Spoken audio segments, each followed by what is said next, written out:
All right, so here's what we're going to do today.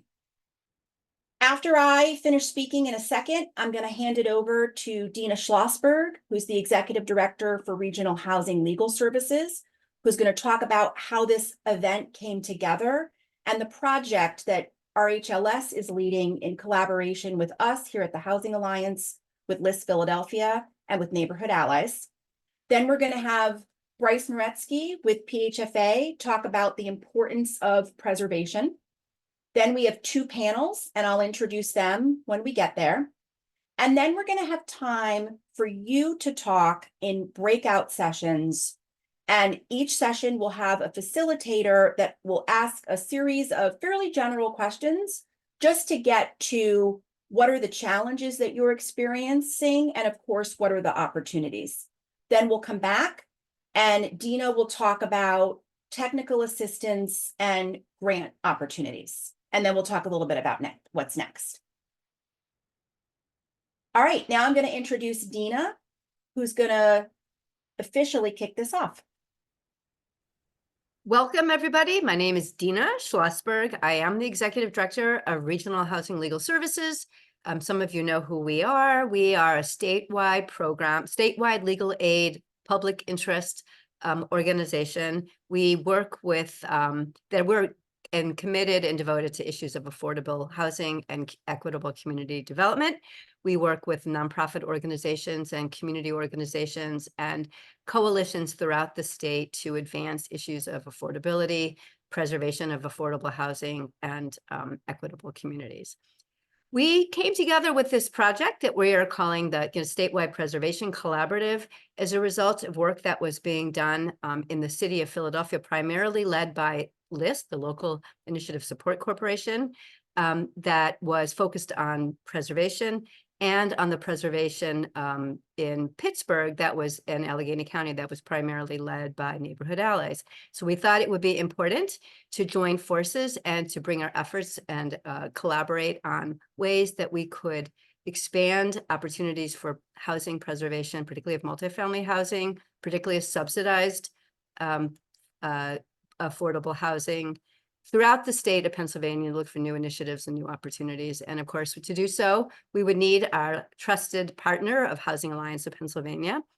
So this is really an effort of individuals and organizations, as you can see, committed to preserving affordable rental housing and expanding opportunities for affordability. I want to give a big shout out to our partners, Housing Alliance of Pennsylvania, who is really just magnificent, particularly at webinars and many, many other things, but really, truly at pulling together this webinar. LISC Philadelphia, which has been a leader, like I said, in preservation in the city of Philadelphia, and to Neighborhood Allies in Pittsburgh. And a very, very, very big thank you to Truist Bank, who has underwritten this project and is giving us funding so that we can really delve into doing work around preservation. Want to give a very special thank you as well to our presenters today, Bryce Maretzki from PHFA. He is the Director of Policy and Planning. And for those of you who are working on multifamily housing, you know you can't work on housing in the state of Pennsylvania without getting the support and the leadership of PHFA. So we're really grateful for that. Kim Dolan, who's one of my colleagues, is going to be a presenter. Rose Gray from APM in Philadelphia, and she'll give you a little bit more information about who she is. And Kendall Pelling from Rising Tide Partners in Allegheny County. So we're very excited, and we hope you all have a lot to say and a lot to learn and a lot to share. And we're going to go on to Bryce. Bryce Maretzki. Oh, sorry, I was on mute. That always helps. So good afternoon, all. Thank you, Dina. Thank you, Phyllis. It's a pleasure to be with RHLS and this whole coalition, Housing Alliance, Neighborhood Allies, Truist, and LISC Philadelphia. You know, I think the 400 or so people that are part of this are all the important sort of partners that are really critical in making sure that we are successfully preserving as much affordable housing as we possibly can. I'm the Director of Policy and Planning for PHFA. And again, it's a pleasure to be with you.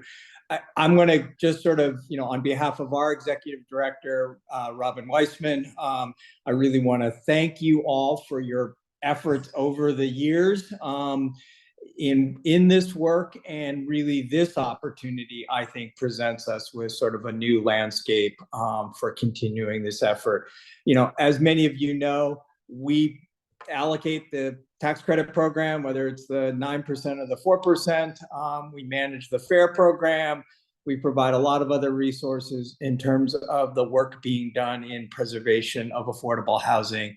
And it is, sort of one of our major goals. We need to create and preserve as much housing as we possibly can. We know the Commonwealth continues to struggle with creation of new rental housing for affordable low to moderate income residents, and we cannot lose, we must continue to preserve the units we have that are critical, some of which we, are in our portfolio. We roughly have 2,000 properties that are under management in our portfolio through the tax credit program or the Section 8 contract administration program. But there's thousands and thousands of other naturally occurring affordable housing projects across the Commonwealth that we need to make sure that we are touching and looking at and figuring out how we can preserve that affordable housing. We have resources, whether it's through the 4% tax credit program or the 9% tax credit program or the FAIR program, that we have priorities for this work in, and we continue to work with many of you on this effort, and we'll continue this work. Yesterday, we actually hosted a large meeting with the Pennsylvania Utility Law Project to talk about energy programs that are coming to the Commonwealth. And that is another sort of opportunity. PHFA will be administering a multifamily effort around whether home repair, around repair programs, energy repair incentives for multifamily developments, about $130 million over a 10-year period. And so again, we're continuing to look for resources. We're continuing to try and be strategic about those investments, and are again pleased to be part of this important work. So I'm going to turn it back over to Phyllis and let her sort of talk a little bit more about some of the units that are the challenges that are in Pennsylvania. Thank you all. Thanks so much, Bryce. So thanks to Vanessa at Regional Housing and Dan at LISC Philadelphia, they pulled together some of the data around the need for preservation, and also had some information and data points from PHFA. So thank you, Bryce and folks at PHFA for that. So this slide, you can see what the more immediate need is with regard to preservation. Jenny, go to the next slide. With that, I'm going to now pass it over to Kim Dolan, who's going to talk about exactly what you see on the screen, takeaways and best practices for preparing for preservation. Kim? Thank you, Phyllis. It's a pleasure to be here. So I'm an attorney at Regional Housing Legal Services. I've been here for 19 years, where I've represented nonprofit owners and developers of affordable housing. I currently oversee the team of attorneys that we have, the transactional attorneys at Regional Housing that work on the deals and work with clients on putting their deals together. That picture that you see, that's our domain. We're the paper. We're not pretty pictures of buildings. We delve into all the paper. And specifically in the context of preservation, our role is to support the owner, developer in their efforts to preserve, upgrade, and refinance, and then continue the property and affordability. So we basically take care of the paper side of it. If anybody ever told you that the law was glamorous, it can be, but there's a lot of paperwork that's not so glamorous, and that's a good picture there. I guess I'm not completely sure why I'm first on the panelist, because if I'm a preservation person, if I'm an owner, the people I really want to talk to are Rose Grays and the Kendall Pellings, the people that have these properties and have done this before, and the funders, the PHFA. But I guess we have to start somewhere. So we'll start with me, and I'll give everybody the mom speech. The mom speech is straighten your room, get your house in order, get your documents together. That's really the first thing you got to do. You got to know, because the documents are going to tell you, have all the details about how you can refinance, how the property's owned, how the money comes in, and basically it'll outline your steps. Let me talk a little bit about transaction binders. I'm actually in my office today, and I was looking for a transaction binder to show you, but we don't have transaction binders anymore because they're all electronic. But when you actually go to closing on a deal, whether it's regardless of what the funding is, your lawyer probably will have prepared a binder like something like this. And usually it's probably many binders. It's many, many volumes. So this is really the Bible. This binder will be the Bible for what all your project's obligations are, what the ownership structure is, how the land or the building is actually owned, and what your obligations are, what the loans are, what your affordability covenant is. So you really need to start with this binder. Currently, all the binders that I do are either on thumb drives like this, or they're even virtual. You know, you send it, we transfer. So, but there's nothing like, I wish I could go to some bookshelf and pull down a binder for you and show you, but there's nothing like opening one of these binders and it'll have a table of contents and it'll have the universe of documents that you really should have, that is going to guide your preservation.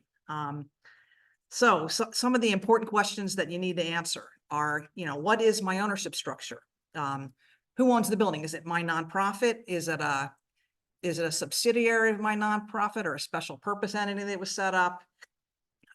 Depending on the financing, it might be that. Is it a LIHTC deal where LIHTC, low income housing tax credits, where there's a general partnership a limited partnership that owns the property, or a limited liability company? So this transaction binder will have all that detail in there. If it's a LIHTC deal, and you're a nonprofit, you're probably gonna, in addition to, you'll have the limited partnership and the limited liability company, but you'll have a special purpose entity that will participate as either the manager, which is called the general partner, or the managing member that basically is in charge of the day-to-day operation of the building. So it's really important to know that structure, especially, when you're looking at bringing new money into the deal, and this energy money that's out there. It's really important to understand that structure, because the energy money needs to be fitted in with all this ownership structure. So you should look for an org chart somewhere, and it's really helpful to have an org chart that's laid out, and hopefully that's in your transaction binder. The second question that could be very pivotal to your deal is, how is the property owned? Oftentimes, it'll be owned fee simple. The owner will own it, and that means basically you own it outright. It's like you own your house. Sometimes though, it'll be subject to a ground lease, a long-term ground lease. So you'll have to look at the ground lease. Usually the ground lease is going to be 30 years or longer. In these LIHTC deals, it's probably longer than that. But you should pay attention to that. Is it subject to a ground lease? How long is the ground lease, and that kind of thing. And the third question is really, what are my obligations? And that's really, somebody gave the owner money to create this building. What did I promise? And that will have your loan agreements, your indentures, which will tell you how long you promise to keep it affordable, and when the indentures expire. You'll have all the mortgages on the property, and you'll have the promissory notes. So you might not always have a transaction binder, and you can, those can be recreated, but it's because a lot of this stuff is filed in the actual land records. it's actually hard to recreate that because the land records, the documents are really only a partial picture of what the full breadth of the transaction is. So let's see. So the things that you really need to pay attention to are, what are my deadlines? When do loans mature? So when you initially got loans to rehab or actually do new construction of an affordable housing unit or units, you got home money from the city, you got soft loans from PHFA perhaps. A lot of times you're going to have to look at the promissory notes to see when those loans mature. And if there's an expectation that oftentimes those loans will be due at, in 30 years. So you'll have as a practical experience, if you're going to go continue affordability, which is what I think everybody on this webinar is interested in, then those loans will get rolled over. But as long as you can agree to continued affordability. But those loans aren't typically forgiven. Those loans are, they have a deadline. And so you need to get your attorneys, and you need to keep an eye on when that's going to mature and when you need to close and when you need to get extensions, and who do you need to get, whose permission do you need to get to extend them? And what's your capital stack? So whose consent do you need? You'll need to get PHFA's consent. You'll need to get maybe a local redevelopment authority's consent. And you might have FHLB documents. Oftentimes those will burn off, but so those are really, why you really need to start with your transaction binder and talk to your attorney. And that's the service that we can provide. We can dig into those documents and help you understand that. I wish I could say that all transaction binders would have a plain English guide that kind of explains the transaction, at 30,000 feet. We don't typically do that. I mean, I remember when I first started at Regional Housing, one of the horrible assignments we got was to do a rights and responsibilities memo that summarizes all of the developer's obligations, reporting, and that kind of thing. And sometimes you might see that, and it's helpful to have. But these documents should tell you all that anyway. So if you don't have that memo, that prize memo. Let me talk a little bit about another important deadline in LIHTC deals, year 15. So LIHTC deals really are sort of divided up into two periods of affordability. There's the first 15-year compliance period, which is really set by the IRS statute. And then there's the longer affordability period, which is a minimum of 30 years for older deals. And now it's up to 40 years. And it could be longer in other states, but all right. So year 15, that's really an essential part of a LIHTC deal, because that's when the investor typically exits. The idea is that the investor gives you money to build, gives you equity in exchange for getting tax credits, which they take over a 10-year period. And in the first 15 years, they take the tax credits and the losses, and then they're done. They can exit. They don't have any expectation of cashing in on the appreciated value of the real estate. They're just in it for the tax credits. So there's the amended and restated limited partnership agreement, or sometimes it's called an operating agreement if you set up as a limited liability company, will have set out important deadlines for what happens at the end of year 15. And it'll often set forth nonprofit rights to either buy out the investor in year 15, to buy the project in year 15, or to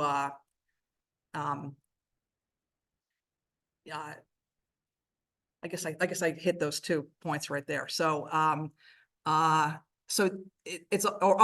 to respond to an offer from a third party to purchase the property. So you'll need to look at those documents and be really careful about what those deadlines are, because often the sooner you act after year 15 expires, the more robust the nonprofit's rights are. So I'm not going to go into a deep dive of year 15 issues, but if we go to the next slide, the only other thing to keep in mind or is this it? Is this it for my slides? I don't know. It might be. Okay, good. So the only other thing to keep in mind in year 15 is lately we've seen a rise of a practice by aggregators who basically huge venture capital firms that come in and buy out LIHTC projects in year 12 to 13, 14, because they're trying to extract as much money as they can from the appreciated value of the property. So there's been a lot of litigation across the nation. There are firms that specialize in representing nonprofits in those deals. So just keep in mind that that's aggregators are a potential issue in year 15. So the only other, okay, so I guess I've reached the end of my mom's speech, and I'm going to turn it back over to Phyllis. Thank you, Kim. I think that was a great ground floor in terms of how to get prepared. So next I'm going to hand it over to Rose Gray first, and then Kendall Pelling to talk about their experiences with preservation. Rose?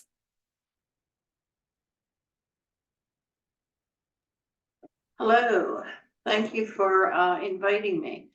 I don't see me on the screen, but I wanted to show a binder. Is there any way I can show a real binder? We can see you. Can you see me? Oh, I can't see me. That's fine. So this is one of 3 binders for the last project Kim worked on. And so they're massive. They weigh probably 10 pounds each. So I just wanted to help Kim out with a real binder. But thank you, everyone. All of you that are on this call today, many, I should say, I don't know if all, aren't faint of heart because you've entered into the LIHTC world. Many of us, it's great when we close on the deal, and it's great when we think we're not going to be here for the end of the deal in year 15. Unfortunately, with that thought in mind, I have been here for 34 years, so I am now preserving all the projects that we at APM built. Never thinking I'd be here. So it's been very challenging, but rewarding because we're all here to provide equitable opportunities for housing in our communities. Now to talk about preservation. Many of us know if you manage under 1,000 units, your LIHTC budgets, if lucky, at the end of the compliance period, you are at break even. Many times you find that the expenses are higher than your ability to increase your rents to meet those increased obligations. Currently, you know, the insurance market at the PHFA conference, they talked a lot about their concern over how do you address the rise in insurance over the period of time of compliance. Can we, in our projects, really put in additional costs that will be foreseen many years later to prevent negativity? Utilities also have reached an all-time high. The imbalance between the income and expenses caused many property management companies to defer their capital needs. And this is a part of preservation, right? And we know that deferring those capital needs, the best we want to do to make sure the units are good and healthy and affordable for our residents is challenging. At the same time that we're contemplating the imbalances and the deferred maintenance, we're probably getting to gain the right of first refusal, the ownership of the project. We're coming upon year 15. At that time, besides buying it out, we're buying a property that may need an extensive, it's starting to age, right? And it may need some minor renovations, major renovations, because we have an additional 15 to 20 years to maintain these properties. That's the importance of preservation. Even with good management, it takes its toll. Is preservation a priority in your municipality? We know, we've heard that it is with PHFA. I've been lucky enough to have 2 major projects preserved through the City of Philadelphia and the Pennsylvania Housing Finance Agency. Our portfolio goes from 25 unit projects, God help us if I thought about building one today, to average 50 units. So sometimes when you think about preservation, if you have small projects, you may want to combine them. The difficulty of recapitalization on a conventional market, unless they're very small projects, think about your cash flow. All of us can probably take a quick look and note that we could not conventionally refinance these. So that's where we get, do we use the LIHTC as the way to resyndicate and preserve? Now, some small projects, I just want to say, because I did one with the city, provided $2 million for me to preserve. So if you're in a municipality and you have maybe a smaller project, you may want to approach them if they're interested in helping you preserve it. Saves a lot of money, because the next thing we're going to talk about is what are the pre-development costs. If you weren't here when the project was first built, you may not have known that it could have been close to $100,000.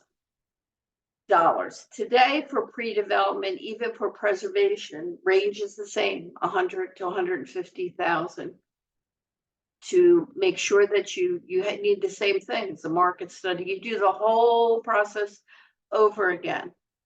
And it's doable. So I don't want you to think that's negative. But again, do you have places that will provide you either zero interest pre-development loans, low interest pre-development loans? And again, you may have it in-house and you may be able to take that risk. Because as you know, it takes sometimes 2 to 3 years, because there's many good projects through the state of Pennsylvania for new construction and preservation, even though preservation is a priority. So we have to think about that pre-development as we're getting to, say you pass year 15, you buy it out, you're maintaining it, you're starting to get see more aging, you start to think about it. You have to think about, where do I get those pre-development funds if I have to go in for resyndication? And of course, we'd love to always do 9% credits, right? A little less challenging, but again, you may need to look at 4% deals as well. So again, go with your municipalities, make sure there's a comprehensive plan that includes preservation of housing. As we think about this, I challenge us to think about other resources. So as affordable housers, is there any way that a fund could be set up where funding would go in, municipal funding, to create a pool of funding for an equity pool for projects when they get their year 15? So you buy it out. Is there any kind of a pool of funding where you wouldn't have to go in and get LIHTC? Is there anything in your deal? So we have to be creative. So as we're facing all these units, and there's going to be many more in the future, should we all be around the table now thinking of creating some other kind of product that may be helpful rather than conventional, municipal, or with PHFA for resyndication? Get your brains working around that. And what are the challenges today? So at the PHFA conference, my eye was wide open. I'm planning on putting in another preservation project, and yet I'm it's a little bit scary because equity has really gone down. I didn't hear any good news about equity other than 84 cents to 90 cents, possibly. Their investors are really addressing crime, want you to really address crime. Not that we don't want to address crime, but it's becoming a bigger factor in them deciding whether they want to invest with you. Operating expenses. Again, I'm bringing it up because I don't know if, one thing good about PHFA, they have such a portfolio of understanding operating across rural, urban, etc., that you cannot go in with an operating budget that doesn't work for PHFA or your city or yourselves. But really, the investors are saying, we're a little concerned. We may want to see higher operating because of the instability of the marketplace for insurance, etc. and the quality of your management company. So as you do preservation, a big focus is going to be on how has your company performed in the past? How has your third, if you have a third party, how have they performed in the past? So, start looking at that early on, trying to make sure you have the right people in the right places doing the property management. Interest rates in the next year or two, we still don't see interest rates going below 7, maybe 6, 8, something like that. Are there any financial institutions in your communities that may do a little better as you're looking at going in for preservation? And then your ability to guarantee. So besides all your performance, besides all these other challenges, do you continue to have that ability to financial stability to go back in and stabilize these properties? And then we know that there's been a lot of chain supply issues. Again, as we look at preservation, it should be easier than new construction because you're not, some of the utility issues that have happened, you won't foresee. But remember, PHFA, as we grow, as we try to become greener, as we try to make sure when we go in for preservation, they want to have more accessible units. They want you to reduce your HERS. And it's not just to get the points, it's to make these buildings last longer than possibly the buildings that we built 25, 30 years ago, right? Most of my buildings are coming up to 30 years. We have been very successful in being able to get enterprise green. That's not the highest. We've done LEED, we've done other, but just getting your building to enterprise green helps not only your utility bills, but your tenants. So, I mean, I could go on and on. I just want to give my thoughts today were just to say, we're in this for the long run.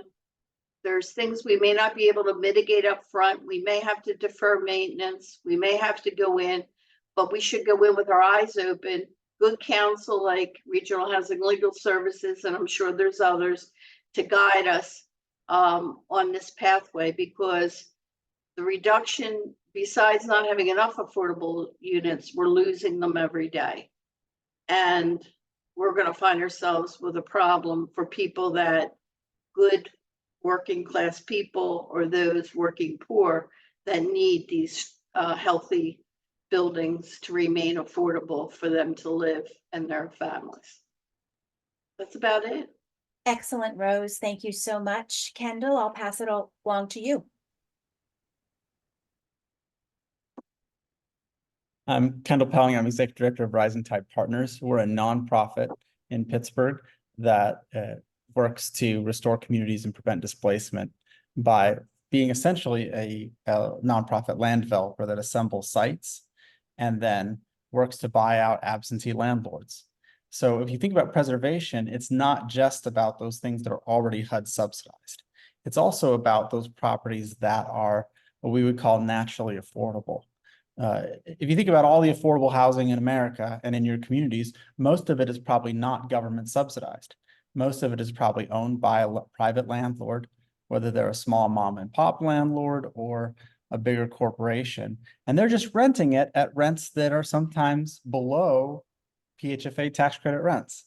People might be paying $400, $500, $600 a month in rent, $800 or $900 a month in rent. And we have to recognize that that's an important pool of the affordable housing that's in our communities. And we see that that affordable housing is at risk from speculators and the We Buy Houses guys who are constantly trolling to find people who don't know what their house is worth and will sell it, or investors who are looking to buy properties that have low rents and then upmarket them, meaning add more, do some improvements, but really raise rents. So this picture you see on here is an example from our work in the East Hills neighborhood of the city of Pittsburgh. This is a 167 unit homeowners association that we got started working with in 2020. And this map shows that the HOA is not all homeowner occupied. There's less than half of the occupied properties are owner occupied. Lots of landlord units, and a third of all these properties are vacant, abandoned. And so we put together a strategy to say, how do we stabilize this HOA and deal with the abandoned properties, which have collapsing roofs and cost more than they're worth to renovate. But how do we deal with the absentee landlord units that are still in good shape and could be bought for reasonable prices? Next. This shows what a scale intervention in that place looks like. We now own 80 of the 167 units in the HOA. And so we control all the abandoned properties. We bought out 41 occupied units there. So now we have two different major projects. One is naturally affordable preservation, where we've gotten financing from community development financial institutions, people like the Reinvestment Fund and Sinair and some local CDFIs in Pittsburgh, Neighborhood Community Development Fund and Community Growth Fund, and also banks like Dollar Bank, to buy these properties from landlords and then do improvements, repairs, maintain affordability. And we also use the PHFA Fair program. That's a resource that you can think about if you have naturally affordable units in your community that don't need a major gut rehab, or they're not in the bucket for a big tax credit deal because they're just not big enough. You can do a small fair program on a 6-unit building or on a set of 8 or 10 units. It's a very flexible program for preservation. And give you a sense for what it looks like. You can see this was Ms. Carla Franklin was renting from an absentee investor, 2220 Park Hill Drive.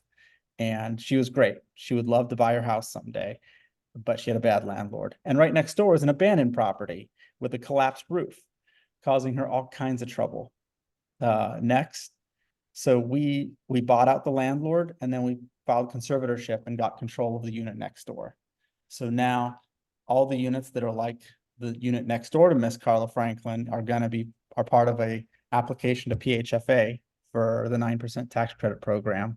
And that'll be a 15-year lease purchase program, so that these homes that are in the HOA will be able to be fully renovated and restored, but the tenants who rent those units will be able to buy them at the end of 15 years.